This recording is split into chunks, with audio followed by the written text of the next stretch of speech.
E aí pessoal, beleza? Nesse seminário eu, Roberto Pedro e Thomas falaremos sobre fissão e fusão nuclear. E eu vou abordar mais sobre o processo de fissão nuclear, também vou dar um contexto histórico. Bom, o processo de fissão ele é muito simples de se entender. Basicamente, um nêutron incide sobre o núcleo atômico e com isso surgem dois novos núcleos, são liberados até três nêutrons e grande quantidade de energia é liberada. Em outras palavras, um elemento pesado se divide em dois elementos menores.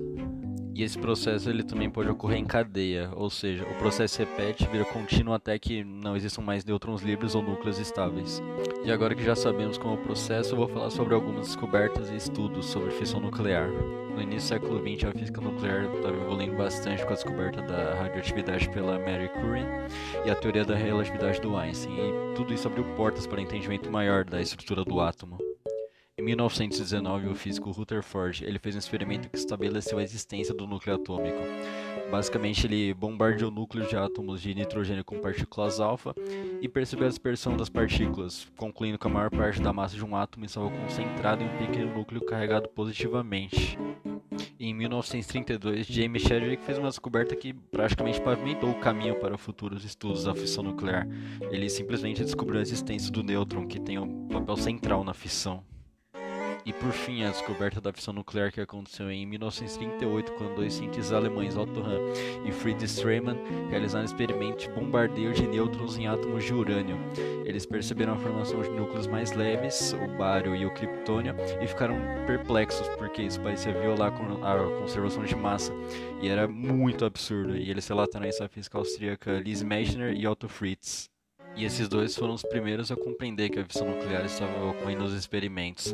Eles teorizaram que os nêutrons bombardeados no urânio estão fazendo com que os núcleos de urânio se dividissem em dois elementos menores, liberando uma grande quantidade de energia. E Meitner nomeou como fissão nuclear. Bom, e por mais que as descobertas elas fossem fascinantes e simbolizavam uma evolução da física nuclear, também existiam uns riscos de alto nível, que se confirmaram na Segunda Guerra Mundial, quando jogaram a bomba em Hiroshima e Nagasaki. Fala pessoal, como é que vocês estão? Aqui a gente vai falar, eu vou falar de física.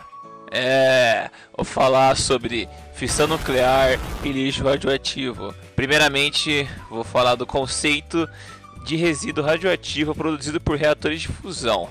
Principalmente, a fissão nuclear é o processo em que o núcleo de um átomo é dividido em dois núcleos menores, liberando uma grande quantidade de energia. Isso é bem comum em reatores nucleares para produzir eletricidade.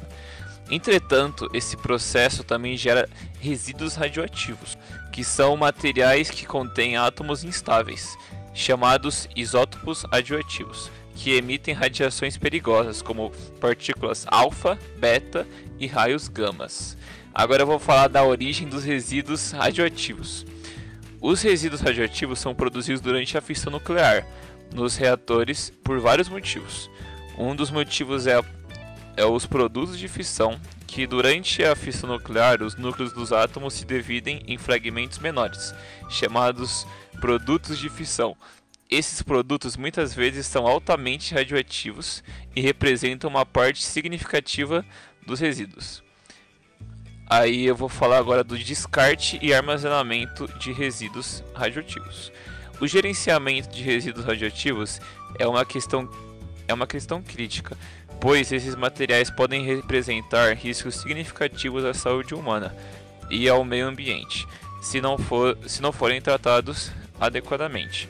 Existem várias formas de lidar com resíduos radioativos, incluindo armazenamento temporário, o armazenamento a longo prazo, em longo prazo a gente pega resíduos de alta atividade, como combustível nuclear gasto, que são frequentemente destinados ao armazenamento a longo prazo em depósitos profundos, como depósitos geológicos profundos.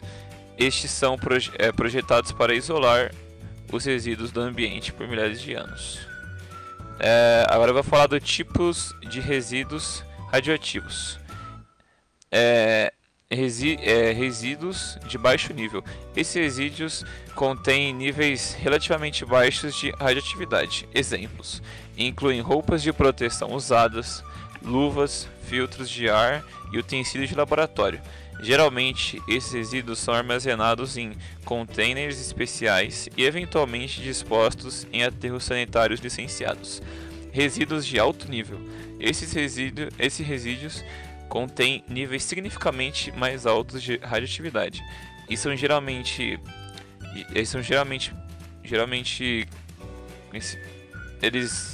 eles ficam radioativos a partir do combustível nuclear usado em reatores de fissão. O HLW inclui produtos de fissão altamente radioativos e elementos transurânicos. O manejo e armazenamento desses resíduos são mais complexos e desafiadores. Impactos na saúde e no meio ambiente a longo prazo. Os resíduos radioativos representam um risco significativo para a saúde e o meio ambiente a longo prazo. Eles podem causar câncer, danos ao DNA e outros problemas de saúde se não forem adequadamente isolados.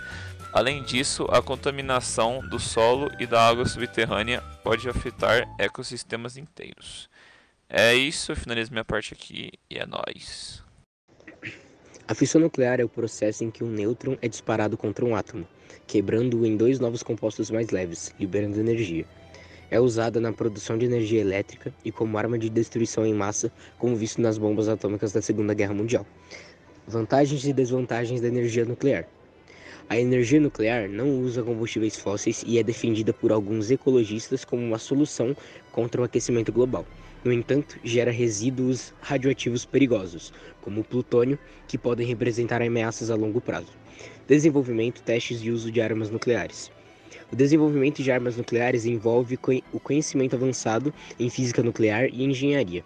Essas armas são extensivamente testadas, sendo proibidas a partir de 1996 pelo Tratado de Proibição Total de Testes Nucleares. São usadas tanto em contextos táticos quanto estratégicos e levantam preocupações quanto à proliferação da segurança global. O cenário atual e as consequências do uso de armas nucleares. Várias nações, incluindo os Estados Unidos, Rússia, China, Reino Unido, França, Índia, Paquistão, Coreia do Norte e Israel, possuem armas nucleares.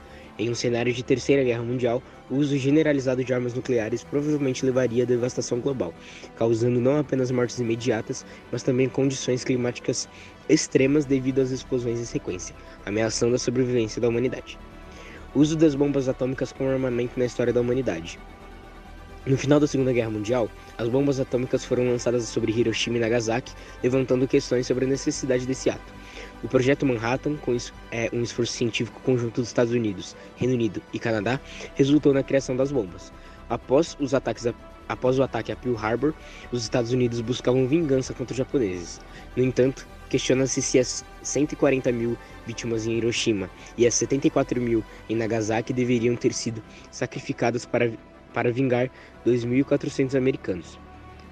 O uso da energia nuclear como arma é considerado um dos desenvolvimentos mais alarmantes da história moderna, marcando um momento sombrio que levanta questionamentos éticos profundos.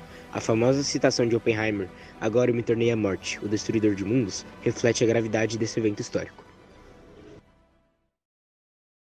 E aí galera, tudo beleza? Vamos dar continuidade aqui ao assunto de fissão e fusão nuclear. Eu vou falar mais sobre fusão, como ela funciona e suas características principais. Para começar, a diferença entre fissão e fusão, que a fissão a gente tem um núcleo pesado que se divide, e na fusão nós temos núcleos leves que se fundem. Na natureza nós podemos encontrar a fusão nuclear dentro das estrelas. Quanto maior for a estrela, mais complexo vai ser o fenômeno e vai gerar, né, elementos mais pesados.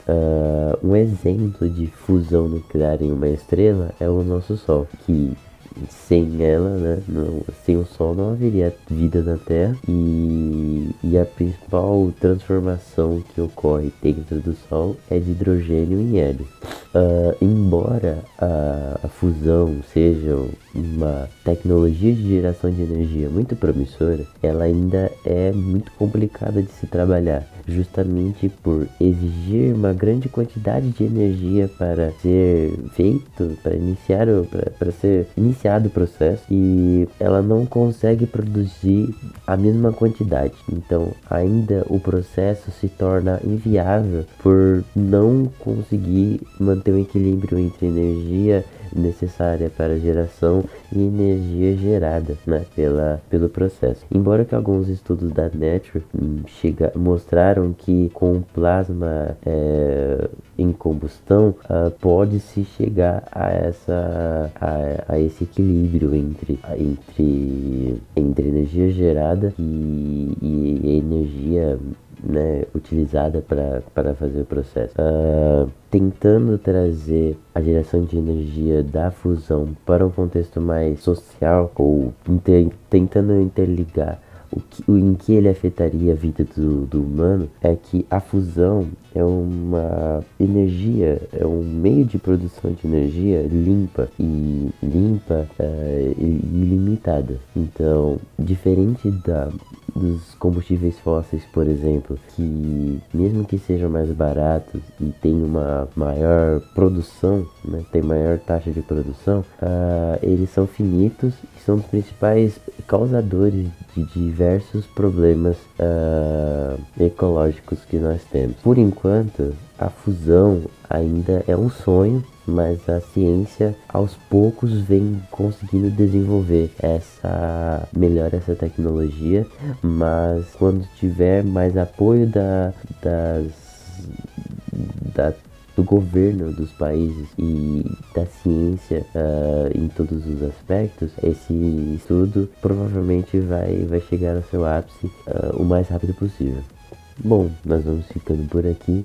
Espero que tenham gostado e agradeço pelo tempo que nos foi fornecido para apresentar um pouco mais sobre esse assunto. Obrigado novamente pela atenção, um abraço e tchau.